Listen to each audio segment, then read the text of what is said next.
بڑی ہی افسوسناک خبر ملی کہ اہل السنہ والجماعت کے عظیم عالم دین، عظیم محقق اور دور حاضر کے مظلوم مفکر علامہ امام اشرف آصف جلالی صاحب قبلہ حفظہ اللہ تعالی آپ کو گرفتار کر لیا گیا ہے۔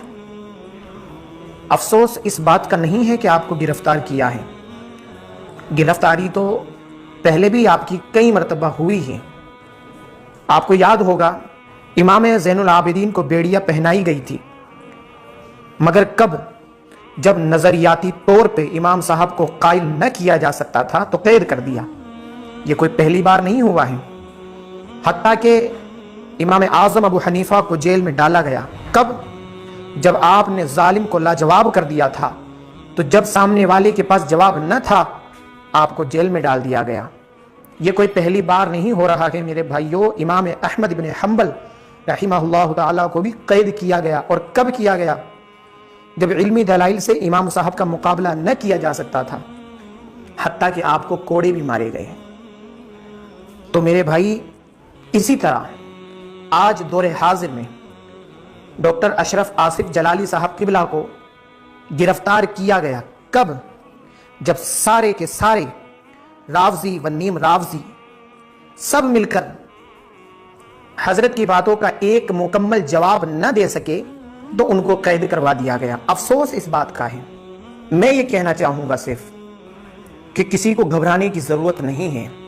الحمدللہ ڈاکٹر جلالی نے اپنی گرفتاری سے پہلے ایوانان رافضیت میں اپنے سینکڑوں دلائل کے وہ بیانات سوشل میڈیا پر جاری کر دیے ہیں جن کا جواب رافضیت کے پاس صبح قیامت تک نہیں بن پائے گا۔ انشاءاللہ جواب ہے ہی نہیں۔ اور جو ہمارے علماء دین، خاص کر پیر سید عرفان شاہ قبلہ مشہدی، اللہ تعالیٰ رافضیوں سے ان کی حفاظت فرمائیں۔ پیر سید مظفر حسین شاہ صاحب قبلہ، اللہ تعالیٰ رافضیوں سے ان کی حفاظت فرمائیں۔ یہی سید مظفر حسین شاہ صاحب کی ذات ہے کہ ابھی کچھ دنوں پہلے مسئلہ یزید پر آپ نے ایک مختصر سی بات مثال کے طور پر بیان کی۔ ہندوستان پاکستان میں بوال مچا، آپ نے اس پر وضاحت پیش کی، علماء اہل سنت نے اس وضاحت کو قبول کیا۔ لیکن حیرت اور افسوس کی بات ہے کہ ڈاکٹر جلالی کی وضاحت کو کوئی قبول ہی نہیں کرنا چاہ رہا ہے۔ لوگ کہہ رہے ہیں کہ کہا تو کیوں کہا، پہلے رجوع کرے بعد میں بات ہوگی۔ اور اسی سلسلے میں خود سید مظفر حسین شاہ صاحب بھی موجود ہیں جن کے ساتھ گزشتہ دنوں میں وہی عمل ہوا تھا۔ افسوس اس بات پر ہے، افسوس اس بات پر نہیں کہ ڈاکٹر جلالی کو گرفتار کیا گیا۔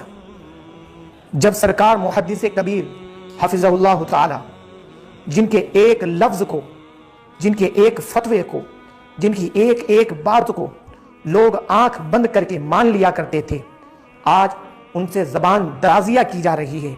جب حضرت نے اپنی تحقیق کو پیش کرتے ہوئے ڈاکٹر اشرف آصف جلالی کی تائید فرمائی، جو محدث کبیر حفظہ اللہ تعالی کی سرپرستی کو اور صدارت کو قبول کرتے ہیں، وہ علماء اسلام، وہ علماء اہل سنت اب تک میدان میں کیوں نہیں آ رہے ہیں؟ افسوس اس بات کا ہے۔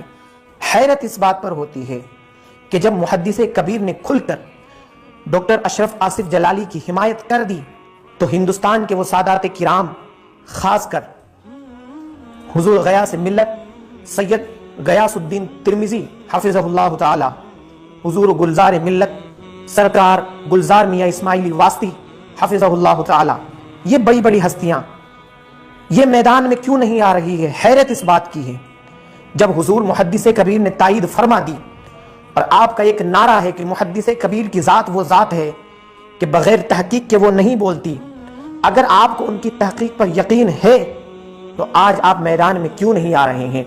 میں سادات کرام سے ہاتھ جوڑ کر عرض کرتا ہوں، علماء اہل سنہ والجماعت سے ہاتھ جوڑ کر عرض کرتا ہوں، آج اگر یہ مرد مجاہد دب گیا، رب کعبہ کی قسم، رافضیت کو ہندوستان اور پاکستان میں تمہارے گھروں میں جس طریقے سے اللہ کے رسول صلی اللہ علیہ وسلم نے ارشاد فرمایا، بخاری مسلم میں آقا فرماتے ہیں کہ فتنے تمہارے گھروں میں اس طرح سے داخل ہوں گے جیسے بارش کا پانی داخل ہوتا ہے۔ اللہ اکبر، آپ نہیں روک پائیں گے۔ لہٰذا آج وقت ہے آپ اسٹینڈ لیں۔ اگر واقعی آپ کو لگتا ہے کہ اسلام جذبات سے نہیں بلکہ دلائل سے چلتا ہے، براہین سے چلتا ہے، اگر واقعی یہ لگتا ہے تو آپ میدان میں آئے، یہ علماء اہل سنت اور سادات کرام سے مؤدبانہ گزارش ہے کہ آج کا وقت بڑا خراب وقت آ گیا ہے، دلائل کو دبانے کی کوششیں کی جا رہی ہے، علم کو دبانے کی کوششیں کی جا رہی ہے، جبکہ آج اس مسئلے کو جب یہ عوام میں آیا، عوام جان رہی ہے دھیرے دھیرے۔ جو لوگ ڈاکٹر اشرف آصف جلالی کو گالیاں دے رہے تھے، ان لوگوں کو ہم نے دیکھا کہ ان کی گالیاں بند ہو رہی ہے اور وہ تائید میں اترتے ہوئے آ رہے ہیں۔ جو لوگ ڈاکٹر اشرف آصف جلالی کے رد میں سوشل میڈیا پر ہر گھنٹے میں دو تین پوسٹ بازی لگاتے تھے، 5 دن تک ان کی ٹائم لائنز پر کوئی پوسٹ اشرف آصف جلالی صاحب کے خلاف نہیں آ رہی ہے۔ وجہ کیا ہے؟ وجہ یہ ہے کہ اسلام کا وتیرہ شروع سے رہا ہے کہ جیت ہمیشہ اور ہمیشہ دلائل و براہین کی ہوتی ہے۔ جذبات ایک محبت کا حصہ ہے، لیکن مذہب اسلام صرف محبت اور جذبات سے نہیں چلتا۔ اسلام میں جذبات بھی اسی وقت قبول کیا جاتا ہے کہ جب وہ دلائل اور براہین سے ملتے ہیں۔ لہٰذا میں آپ سے گزارش کروں گا کہ ویڈیو کو شیئر کریں، اور خاص کر جن حضرات کے کانٹیکٹ جن علماء اسلام سے ہیں، خاص کر ان حضرات تک اس ویڈیو کو پہنچائیں اور ان سے گزارش کریں کہ اگر آپ واقعی اسلام کا درد پالتے ہیں تو آج میدان میں آئے اور اسٹینڈ لیں، ورنہ اگر آج آپ نہیں آئے تو پھر اللہ عالم آگے کیا ہوگا کوئی کچھ نہیں کہہ سکتا۔ اللہ سبحانہ و تعالیٰ سبھی کو حق سمجھنے کی